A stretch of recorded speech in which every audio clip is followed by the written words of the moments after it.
Top quality और consistent performance के लिए सिर्फ सिल्वर पंप नाम याद रखना।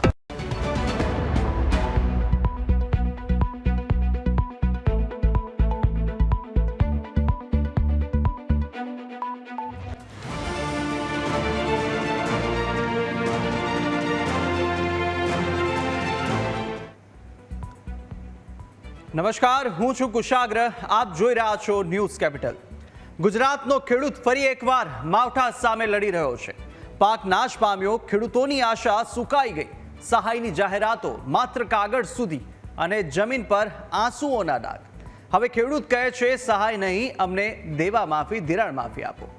એક બાજુ સરકારે હજારો કરોડના પ્રોજેક્ટો હાથ ધર્યા તો બીજી બાજુ ખેડૂતોના ખેતરોમાં ખાલી ખોળા. અને પ્રશ્ન એ છે કે શું હવે સરકાર ખરેખર ખેડૂતની વેદના સમજે? શું દેવા માફી બની શકે છે ગુજરાતના ખેડૂતો માટેનો રાહતનો રસ્તો? આ જ મુદ્દે આજે આપણે ચર્ચા કરવાના છે. આપણી સાથે ચર્ચામાં બીજેપી નેતા શૈલેષભાઈ પરમાર, તો સાથે કોંગ્રેસના નેતા પ્રતાપ દુધાત અને સાથે વિઠ્ઠલભાઈ દુધાત્રા કિસાન સંઘના નેતા તેઓ જોડાયા છે. આપ તમામનું સ્વાગત છે. સૌથી પહેલાં તો આ બધા વચ્ચે શૈલેષભાઈ આપને જ પૂછવા માંગીશ. અનેક માંગો ઉઠી છે, પરંતુ સરકારનું હવે આયોજન શું છે?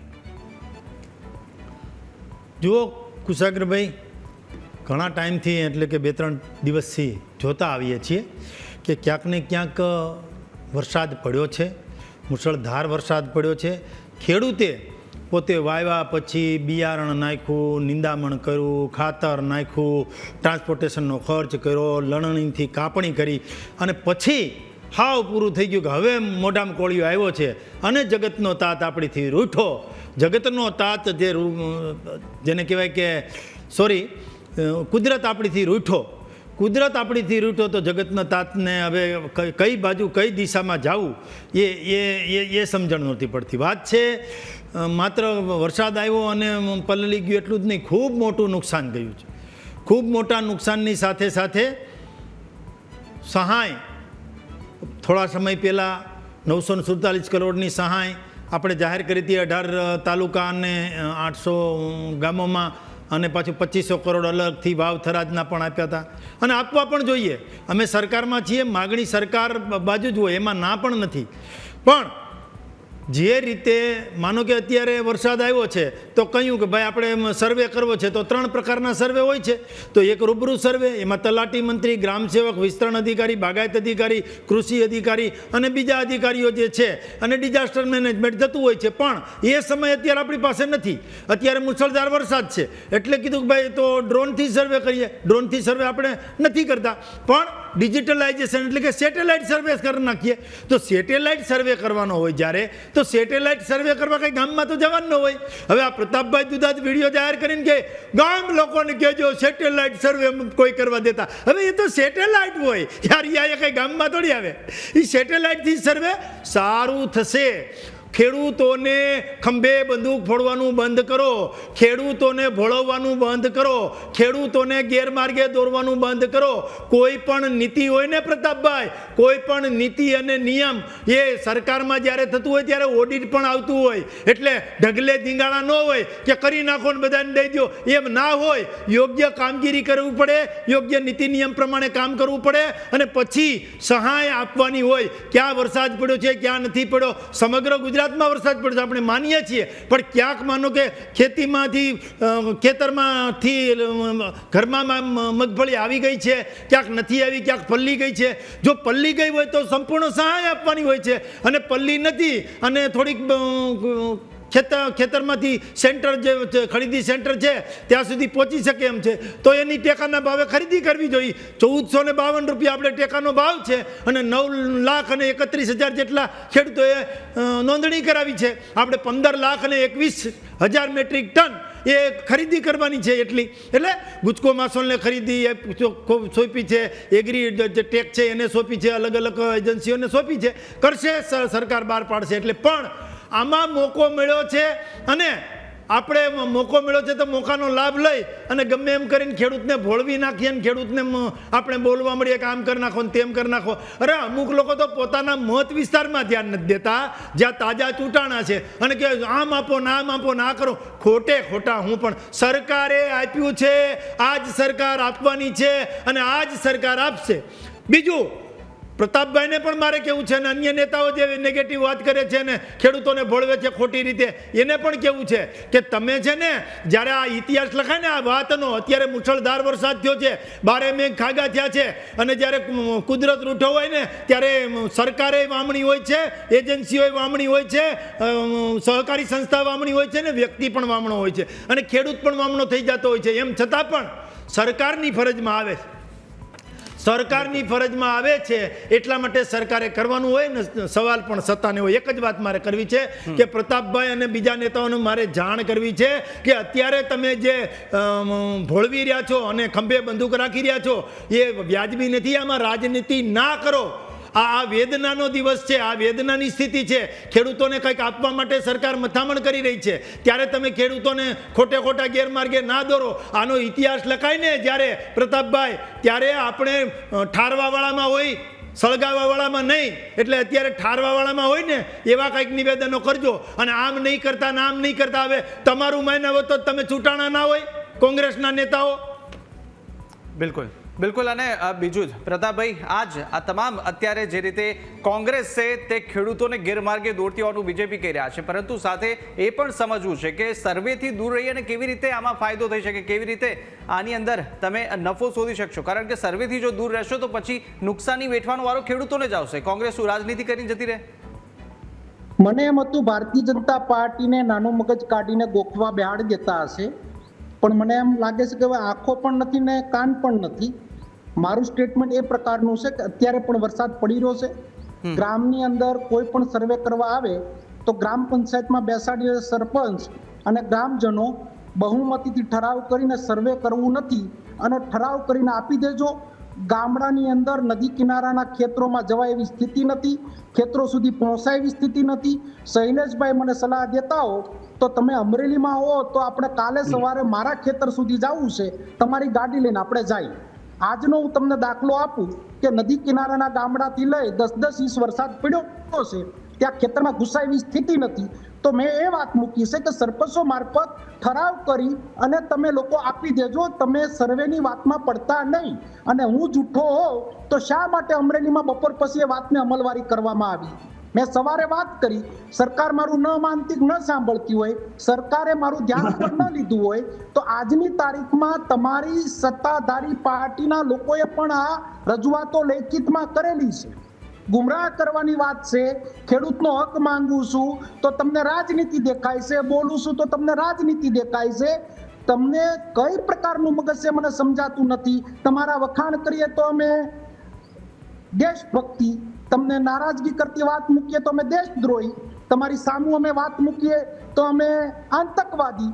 તમારી માનસિકતાની કોઈ બીમારી થઈ ગઈ હોય એવું મારું માનવું છે. મગજની તકલીફ થઈ ગઈ હોય એવું મારું માનવું છે. બધું સાફ થઈ ગયું છે, બધું બરબાદ થઈ ગયું છે, તો તમે ક્યાં આધારે વાત કરી રહ્યા છો અને શું કામ આ પ્રકારની વાત કરો છો? બરબાદી થઈ ગઈ છે, 10 ઇંચ વરસાદ પડી ગયો છે, અને તમે ડિબેટો કરો છો. સવારે અનાજ થાળીમાં લઈને અનાજ ખાવશો કે બીજું કઈ ખાવશો? ખેડૂતની તમે આલોચના કરો છો.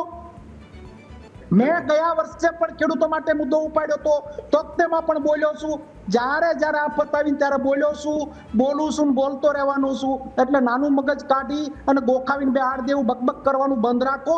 ખેડૂતના હામી હો તો ખેડૂતના દેવા માફ કરો, વધારાની વાતો બંધ કરો. પ્રતાપભાઈ, મેં એટલું કહ્યું છે કે પ્રતાપભાઈ કે એમ થતું હોય તો પછી કોંગ્રેસના નેતાઓ ચૂંટાઈ ના જાય, એક વાત. અને બીજું કે ક્યાંય રૂબરૂ જવાના જ નથી તો ક્યાં પ્રશ્ન રહ્યો? હવે એપ્લિકેશન પણ આવી ગઈ પ્રતાપભાઈ, એપ્લિકેશન પણ આવી ગઈ છે. કોઈ ત્યાં જવાના જ નથી, એટલે કોઈ નહીં. સેટેલાઇટ સર્વે કરવાનો છે એટલે જવાવાળો પ્રશ્ન ક્યાં રહ્યો? એમ નહીં, સેટેલાઇટ થી સર્વે કરવાનો. હવે ખેડૂતોનું સર્વે નહીં થાય. સાંભળો, જે ખેડૂતનું સર્વે, તમારી વાત માની લે, તમારી વાત માની લે, અને ખેડૂતનું સર્વે ના થાય, જે ખેડૂતનું સર્વે ના થાય એને સહાય ન મળે ત્યારે શું થશે? એટલે સર્વે જે છે એ સેટેલાઇટ સર્વે કરવાનું છે. કોઈના ઘરે જવાનું નથી, ગ્રામ પંચાયતમાં જવાનું નથી, ખેતરે જવાનું નથી, ક્યાંય જવાનું નથી. ભાઈ, અમારા નેતાઓએ પણ કહ્યું છે કે સરકારે આપવું જોઈએ, સરકારે આપવું જોઈએ. અને અમારા નેતાઓને પણ ખબર છે કે આ ખેડૂતો માટે, ખેડૂતોથી અને ખેડૂતો દ્વારા ચાલતી સરકાર છે એટલે આપવાની છે અને આપવાની છે. NDRF અને SDRF જે કેન્દ્ર સરકારની યોજના છે એમાંથી પણ 33% પ્રમાણે અપાશે. સહાય પેકેજ અલગથી અત્યાર સુધીમાં 12 કરોડ જેટલા પેકેજ આપ્યા હતા.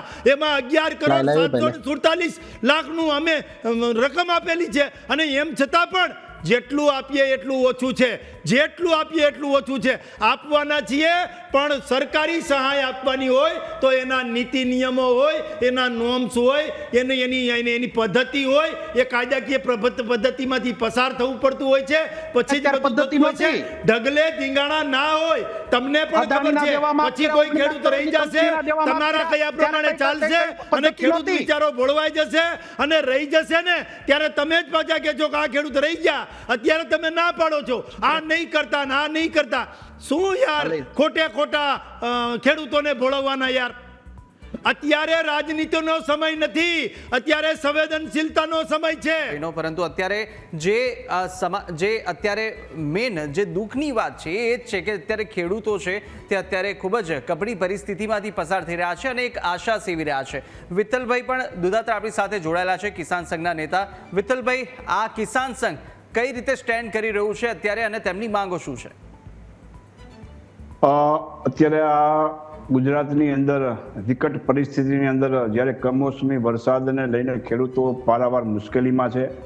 મોટા ભાગના પાકો અત્યારે પાકવાની અણી ઉપર છે, તૈયારી ઉપર છે. ત્યારે સતત લગભગ 6-7 દિવસ થયા વરસાદ પડવાના હિસાબે આપણે જે મીડિયામાં જોઈ રહ્યા છીએ એમ મગફળી ઉગી ગઈ છે, ડાંગર ઉગી ગઈ છે, કપાસના પણ ઝીંડવાની અંદર કપાસિયા ઉગી રહ્યા છે. આ સંજોગોની અંદર હું એવું માનું છું કે જ્યાંથી પાક વીમા યોજના આ ગુજરાતમાં પૂરી થઈ ત્યાંથી ખેડૂતોની માઠી દશા બેસી ગઈ છે.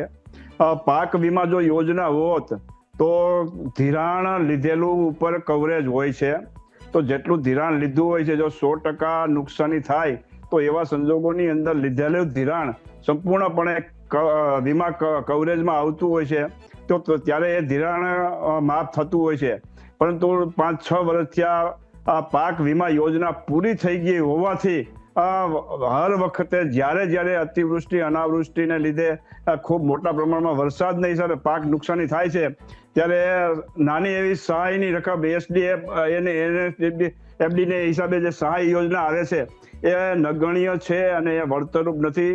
ખેડૂતોને એની પાક નુકસાનીનું વળતર સરકાર આપે હજી તો જાહેરાત કરી નથી. આપણે એવી અપેક્ષા રાખીએ કે થયેલું નુકસાનનું વળતર આપે કે ખેડૂત એમાંથી બેઠો થઈ શકે. સ્વાભાવિક રીતે જ્યારે આવડા મોટા પ્રમાણની અંદર માવઠું કે વરસાદ થતો હોય છે ત્યારે હાથમાં આવેલો કોળિયો સમગ્ર એમ કહી શકાય કે ખેડૂતોએ એનું સપનાનું વાવેતર કર્યું હોય છે. એ વાવેતર સપનું સંપૂર્ણપણે રોળાઈ ગયું છે. સ્વાભાવિક રીતે જ્યારે ખેડૂત વાવે છે ત્યારે બેંકો અને મંડળીઓ પ્રતિ હેક્ટરે લગભગ 1.25 લાખ રૂપિયા પ્રતિ હેક્ટરે ધિરાણ આપતી હોય છે. આપણે એને કેસીસી ધિરાણ કહીએ છીએ, પાક ધિરાણ કહીએ છીએ. પાક લેવા માટેનું ખર્ચનું ધિરાણ 1.25 લાખ રૂપિયા આપે છે. એટલે મતલબ કે એક પાક મગફળી કે કપાસ લેવાનો એક પાકનો ખર્ચ 1.25 લાખ રૂપિયો છે. એ ખર્ચ તો ગયું, એની સાથે એની મહેનત પણ ગઈ, એનો નફો પણ ગયો છે.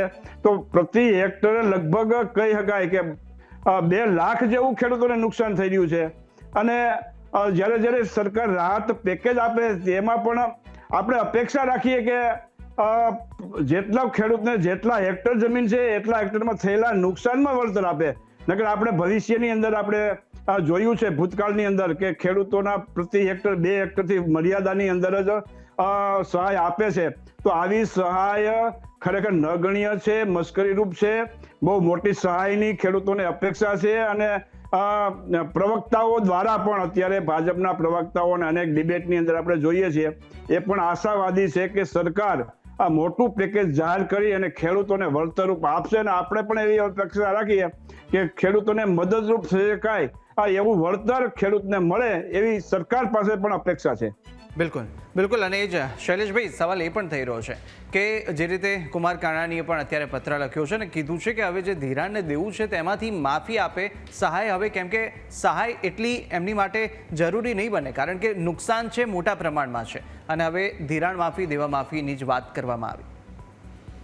ખેડૂતોએ જે ખરીફ પાક માટે 0%એ 3 લાખ રૂપિયા લીધેલા છે એનું હવે જૂનું કરવાનું હોય છે.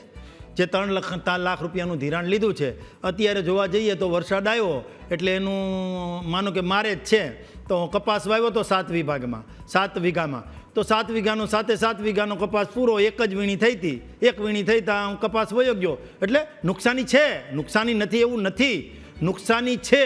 પણ નુકસાનીનું વળતર આપવા માટે ધિરાણ માફી કરવી, સહાય આપવી, પેકેજ આપવું, NDRF પ્રમાણે આપવું, SDRF પ્રમાણે આપવું, કૃષિ વિભાગની જે નીતિ નિયમો છે એ પ્રમાણે આપવું, કઈ રીતે આપવું એની વાત છે. સાથે સાથે આપણે ટેકાના ભાવે ખરીદીની પણ વાત કરી છે.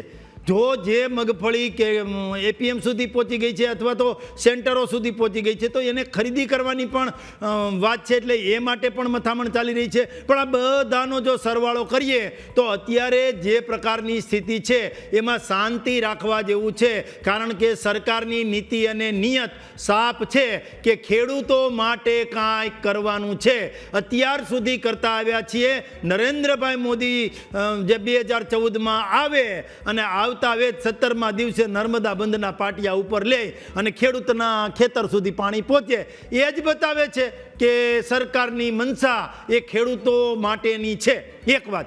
બીજું, ખેડૂતને જ્યારે જે જોઈએ ત્યારે આપવાની અમારી ફરજમાં આવે છે. સવાલ પણ કૃષ્ણભાઈ સત્તાને જ હોય, અમે માનીએ છીએ. પણ કોઈને ભોળવવા, કોઈની વેદનાની સ્થિતિ જોઈ અને વેદનામાં મલમ લગાવવાના બદલે, મદદ કરવાના બદલે ક્યાંક મોઢું ફેરવવું, અને મોઢું ફેરવવું તો વાંધો નહીં, એને ક્યાંક ને ક્યાંક વખોડવાનું ચાલુ કરી દેવું, ખેડૂતોને ભોળવવાનું ચાલુ કરી દેવું. એક તો ખેડૂત બિચારાને આટલો પાક વયો ગયો છે. અમે કેટલાય વિડીયો જોઈએ છીએ, અમારા ખેડૂતની દીકરી રોતી હોય અને કહેતા હોય કે પપ્પા જો અમારો આ પાક જતો રહ્યો છે. આ બધું જુઓ તો ખરા યાર. મૂળ વાત એ છે ખરીદી કરવાની હતી, એ પહેલાં પણ વરસાદ આવી ગયો. બીજું, વરસાદ આવ્યો એટલે પાક બગડ્યો. અને દિવાળી પછી, લાભ પાંચમ પછી ક્યારેય વરસાદ આવે એ તો અમે ક્યારેય જોયું નથી. અમે અમારા દાદાઓને પૂછીએ છીએ કે ના, એવું તો લગભગ બને નહીં. પણ આ દિવાળી પછી વરસાદ આવ્યો છે. ખેતરમાં પાથરા પડ્યા હતા, પાથરા પડ્યા હોવા છતાં પણ વરસાદ આવ્યો છે, પલ્લી ગયું છે. એમાં કોઈ ના નથી. કપાસના ઝીંડવા છે એ પણ પલ્લી ગયા છે, એ પણ પીળા થઈ ગયા છે. પણ જે કાંઈ બન્યું છે એ કુદરત રૂઠવાના કારણે બન્યું છે. એમાં સરકારની ફરજમાં આવે એ તમામ વસ્તુ કરવાનું છે. પણ હું કોંગ્રેસના નેતાઓ અને જે કિસાન સંઘના નેતાઓ છે કે વિઠ્ઠલભાઈ જેવા સજ્જન માણસો છે એમને પણ કહું છું કે ખેડૂતોને તમે એટલું જ કહેજો કે કોઈ જાતની ચિંતા કરે નહીં. આપણા કેન્દ્રમાં બેઠેલા નરેન્દ્રભાઈ મોદી, રાજ્યમાં બેઠેલા ભૂપેન્દ્રભાઈ પટેલ અને કૃષિ મંત્રી શ્રી ખેડૂતના દીકરા ભાવનગરથી આપણા ધારાસભ્ય છે જીતુભાઈ વાઘાણી, એ તમામ મહેનત કરી રહ્યા છે ને કેબિનેટથી લઈ અને તમામ જગ્યાએ બધી જ નીતિઓ ઘડાઈ ચૂકી છે. શું સારું થઈ શકે એ દિશામાં ચાલીએ છીએ. પણ કોંગ્રેસના નેતાઓને શું છે કે ડૂબતો માણસ તણખલું ચાલે એમ ગમે તેમ કરી અને જે ખેડૂતો છે, જે જગતના તાજ છે, એને કેમ સરકારની સામે કરી દેવા, આ દિશામાં ચાલે છે. કોઈ પણ વાતમાં રાજનીતિ કરે છે એ ક્યાંક ને ક્યાંક વ્યાજબી નથી. બિલકુલ બિલકુલ. વિઠ્ઠલભાઈ પાસેથી એ પણ જાણી લઈએ કે જે અગાઉ પણ સર્વે થઈ સહાય ચૂકવવામાં આવી છે સરકાર પાસેથી, તેમાં પણ વાંધા વચકા જોવા મળ્યા હતા, અનેક વિરોધો થયા હતા. આ સરકારી સહાય અને જે સર્વે કરવામાં આવે છે તે સર્વે અને વાસ્તવિક નુકસાની વચ્ચે કેટલો તફાવત જોવા મળે છે, વિઠ્ઠલભાઈ એ પણ આપ સમજાવો. ચોક્કસ. જ્યારે સર્વે કરે ત્યારે માણસો દ્વારા સર્વે થતો હોય છે. એમાં ક્યાંક સંપૂર્ણપણે નુકસાનીનો ક્યાસ કાઢવો અને 100% ન્યાયિક ફાળવણી કરવી એ પણ લગભગ મોટે ભાગે શક્ય નથી. એટલે રેન્ડમલી ઘણી જગ્યાએ ક્યાંક ઓછું જાજુ નુકસાન હોય તો સ્વાભાવિક રીતે નુકસાની લખી લઈએ, અને કોઈને વધારે નુકસાન હોય ને કોઈને થોડુંક ઓછું નુકસાન હોય. પણ 33% આ ઉપરાંત જ્યારે નુકસાન થતું હોય છે ત્યારે આ પ્રકારની સરકાર દ્વારા જાહેરાત થતી હોય છે. અત્યારે આપણે જે આક્ષેપો સરકાર ઉપર કરીએ એ જોકે જો વહેલા છે, કારણ કે સરકાર અત્યારે મશક્કત કરી રહી છે, આપણે જોઈ રહ્યા છે. એ પણ અવઢવમાં છે કઈ રીતે નુકસાનીનું સર્વે કરવું ને કેટલું વળતરનું કેટલી નુકસાની થઈ એ સર્વે કર્યા વિના તો નુકસાનીનો અંદાજ નહીં આવે. એટલે ખેડૂતના ખેતરે જઈને અને સર્વે કરવો એમાં પણ ખેડૂતોએ, હું તો એવું કહું કે સહકાર આપવો જોઈએ. અને જ્યાં વાસ્તવિક, જે ગામની અંદર વાસ્તવિક નુકસાન થયું હોય એવા ખેતરો અને ખેડૂતને બતાવી અને ક્યાસ કાઢીને એને એક સર્વે થાય તો સરકારને પણ એક પેકેજ ફાળવવાની અંદર એક સુગમતા રહે. કારણ કે અંતે તો પૈસા આપવાના છે કે કોઈ પણ ખેડૂત વાસ્તવિક નુકસાની વાળો ન રહી જાય. જો નુકસાની નથી થઈ અને ન મળે તો કોઈ ચિંતા નથી, પણ વાસ્તવિક નુકસાની વાળો ખેડૂત ન રહી જાય એને માટે સર્વે તો કરવો જ પડે. સર્વે વિના તો શક્ય નથી. અને અત્યારે આંદોલન એક પ્રકારનું એવું પણ આપણે જોઈ રહ્યા છીએ. હું તો એવું સોશિયલ મીડિયા દ્વારા જોઉં છું કે સર્વેની ટીમ આવે છે તો એની સામે આખું ગામ ભેગું થઈને એનો વિરોધ કરે છે. હું તો એમ કહું, આ વ્યાજબી નુકસાન થયું છે ને સર્વેને બતાવો, તમે બતાવીને અને કયો, એને ભલામણ કરાવો. જરૂર પડે તો ઉપલા અધિકારીને ફોન દ્વારા કયો, તમને ક્યાંય તકલીફ હોય તો કયો કે ભાઈ આ સર્વેમાં આમ કરે છે, આ વ્યાજબી નથી, આવું થવું જોઈએ. એવું કંઈ નહીં, પણ ક્યાંક ભૂલ થતી હોય તો ઉપલે લેવલે ધ્યાન દોરીને પણ ખેડૂતોને પણ હું એવું માનું છું કે સર્વે ન કરવા દેવો આ તકે કોઈ પણ હિસાબે વ્યાજબી મારી દ્રષ્ટિએ નથી. સર્વે કરી અને ખેડૂતોને વધારે પેકેજની તમે માગણી કરી ગો, ખૂબ મોટા વળતરની માગણી કરી શકો, એ વ્યાજબી આપણી માગણી છે. પણ સર્વે ન કરવા દેવું, સેટેલાઇટ સર્વેમાં ક્યાંક ભૂલ હશે. હું તો એમ કહું, આધુનિક યુગની અંદર સેટેલાઇટ બહુ સર્વે ખરેખર તો થવો જ જોઈએ. કારણ કે ઝડપથી સર્વે જો કરવો હોય તો સેટેલાઇટ જ સર્વે છે. નકર આ માણસો દ્વારા સર્વે થશે ને તો અઠવાડિયે પૂરું નહીં થાય. અને આજે તો અમારા વિસ્તારમાં વરાપ નીકળી છે, 2 દિવસમાં તો અહીંયા કાંઈ નહીં હોય ખેતરમાં.